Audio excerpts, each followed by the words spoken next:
Hey guys, this is Jenny with Pratt Family Homestead, and we are going to do another crochet tutorial today. So I've shown you how to do the basics. I've shown you how to do a single crochet dishcloth. So today we're going to focus on some double crochet stuff. We're going to make pot holder or hot pad, something along that nature, whatever. You can use it for what you want, but I'm going to show you how to work circles. So I'm going to show you how to start, my favorite way to start. You can do it two different ways, but I'm going to just show you my favorite way to start, which is simple, and it's called a magic ring. And I like using the magic ring because you can pull the tail and it'll close up that circle completely. If you do it other ways, you can't always close it up completely and you're left with a little gap, and I can't handle that. I can't. I have to have that closed. I want it to be a tight circle. So I'm going to show you the magic ring, and then we're going to work on double crochet working in the rounds. There are two ways to do it. You can do each row separate, or you can do continuous rows, and I did decide to show you each row separate on how to join rows so we can practice on that. And a little bit later on I'll show you how to do continuous rows. It's easier to lose your count and the beginning of your rows by doing that, so that's why I wanted to keep it a little bit more simple still. So, but we will get to that stage. So here it is. We're going to do the magic ring, we're going to do the double crochet, and then towards the end I'll show you how to put two of them together and stitch the ends together, because I do need my project to be a double layer, but you don't have to do that if you don't want to. So I hope I make sense throughout this, and yeah, let's see how this goes. So you're going to hold your tail and you're going to wrap around your two fingers, except I let go of my tail. There we go. You're going to go under, grab, but you're not going to pull this loop tight. Instead, you're going to leave it open. You're going to grab your working yarn and you're going to chain one. So you're going to yarn over and pull through. And that stitch you can tighten. So with that, you just kind of like hold your loop and your working yarn over your finger, and you can kind of tighten that up. And now I'm going to chain two, and that's going to be my first double crochet. So 1, 2. So that's my first double crochet. I'm going to do 11 more double crochet inside this loop. This is what it means by inside the loop. So moving on to like a standard double crochet, you're going to yarn over.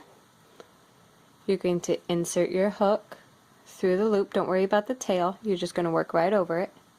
So through the loop, yarn over, pull it through the loop. Whoops, sorry, I dropped it.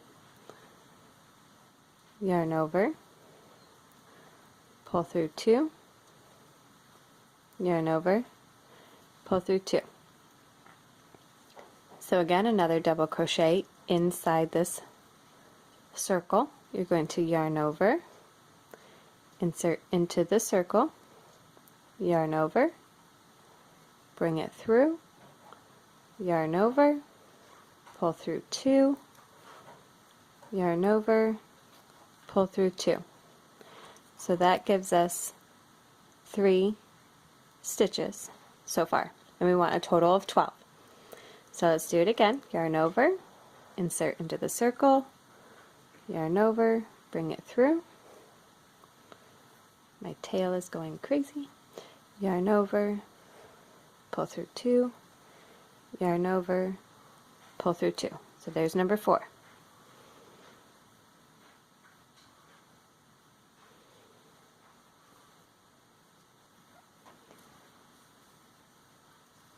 I have been asked to kind of explain tension, and that one is a little difficult for me to explain.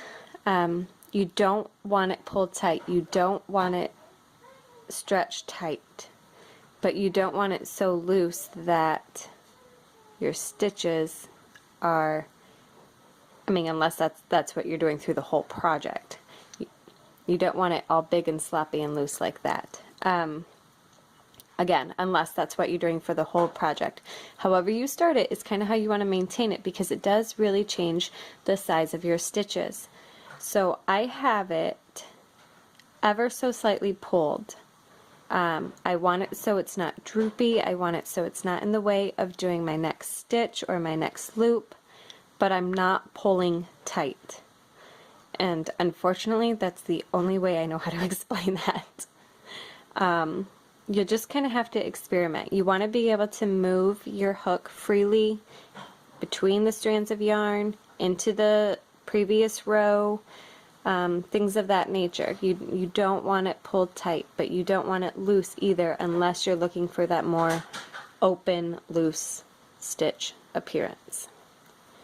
In which case, another way to get that, instead of having loose strands, is to just work with a larger hook.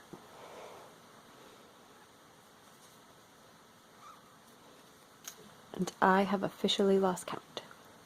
2, 3, 4, 5, 6, 7, 8, 9, 10. Okay, I'm very close to the end of my tail, so I'm going to pull just a little. You want to keep the end of your tail available to be able to tighten up, but it's okay to like work over it. You don't want to leave it out. It's okay to work over it because you're going to tighten it up. So I am at 10 stitches. I have 2 more to go. Yarn over.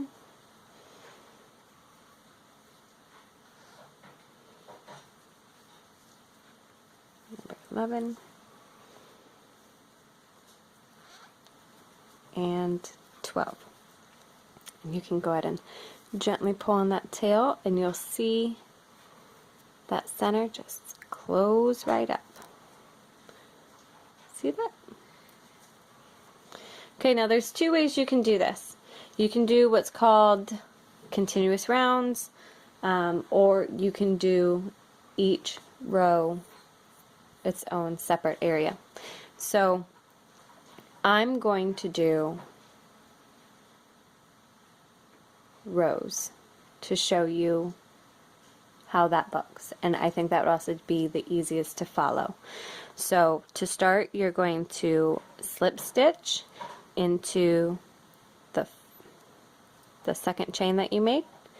You're going to slip stitch into that. So here's chain 1, this is chain 2. I'm going to put my hook, maybe, there we go, there's 1,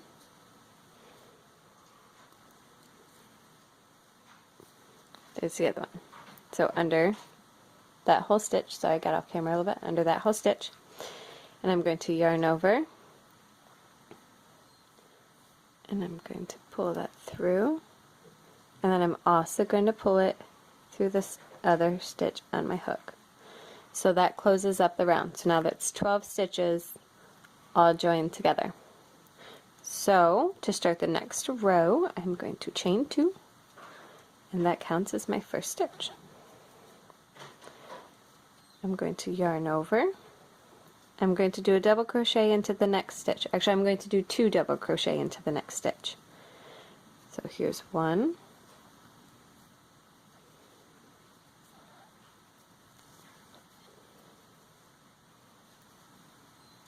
and 2 into the same stitch. Yarn over. I'm going to do 2 in the next stitch, and I'm going to do 2 in every stitch all the way around, giving me a count of 24 stitches when I am done.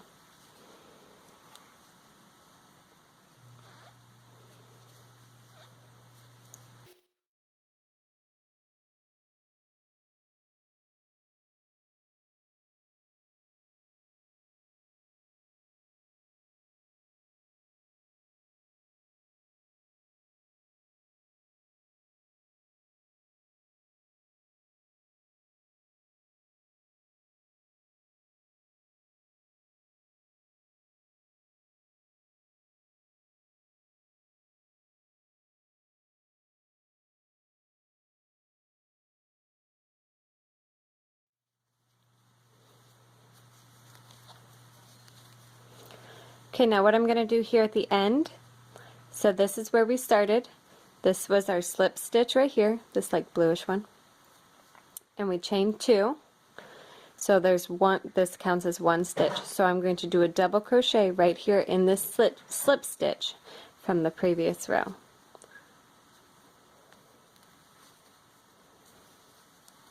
So that'll make 2 stitches, 1 and 2, and I'm going to join with a slip stitch in the second chain that we did to start this row.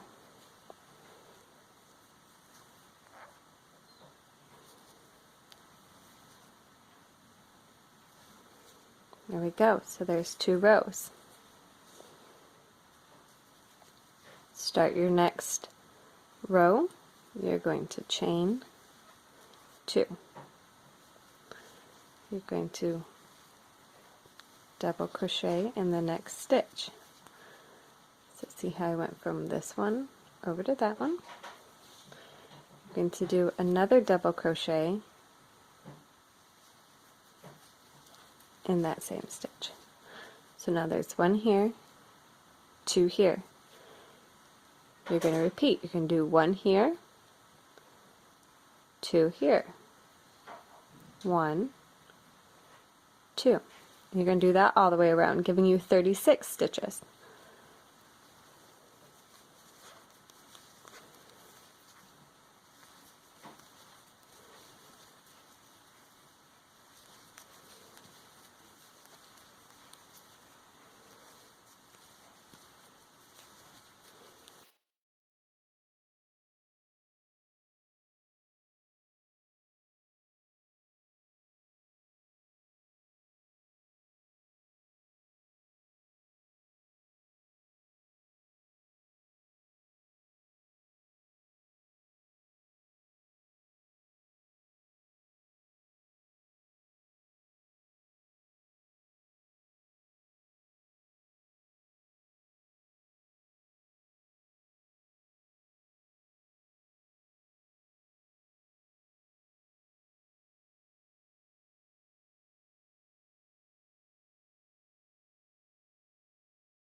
Okay, to end row 3, since we're alternating 2 double crochet and 1 double crochet, I've got 2 here, 1 here, 2 here, and this is our single one that we started with. So I'm going to slip stitch into the second chain, just like I did in the previous rows, and that will keep the pattern of 2, 1.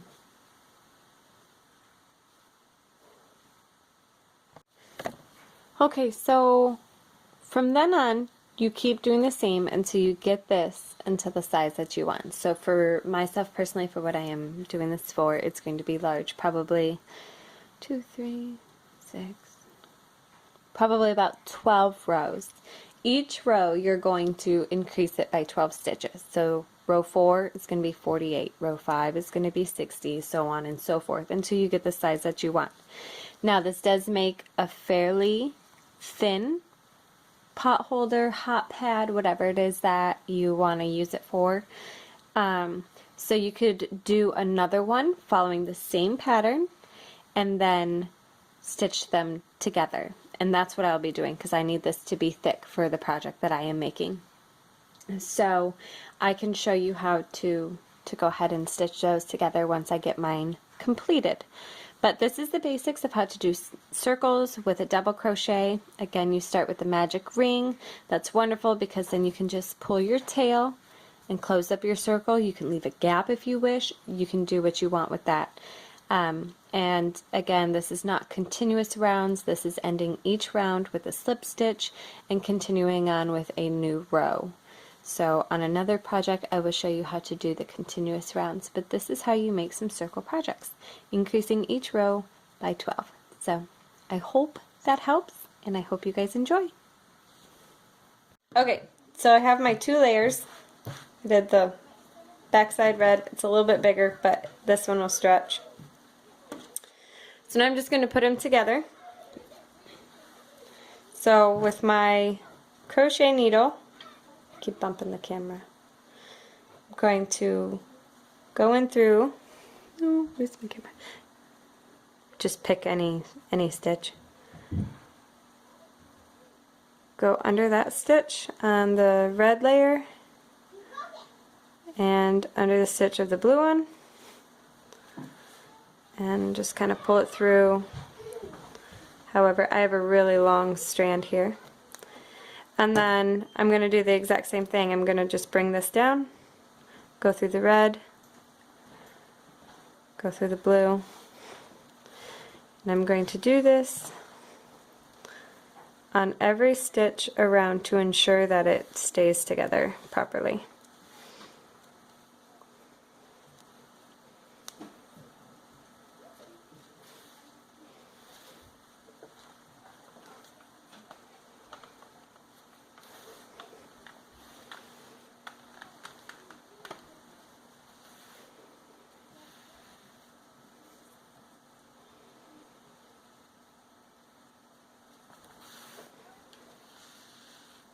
And I'm just going to continue that all the way around.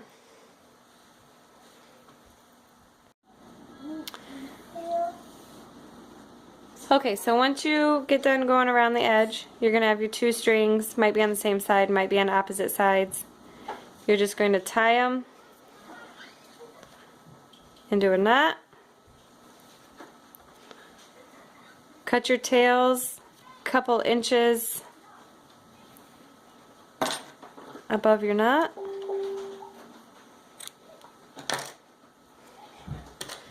And then you're going to use your crochet needle to weave in your ends.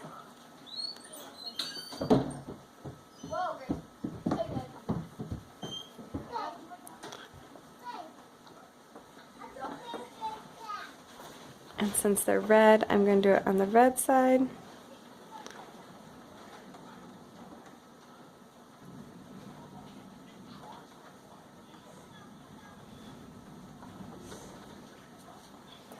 And kind of push it under.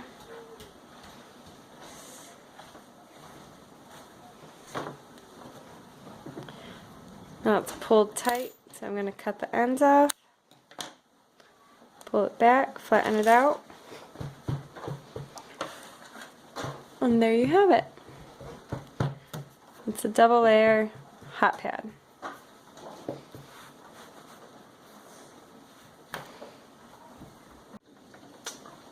Alright, so there you have it. Two-sided pot holder.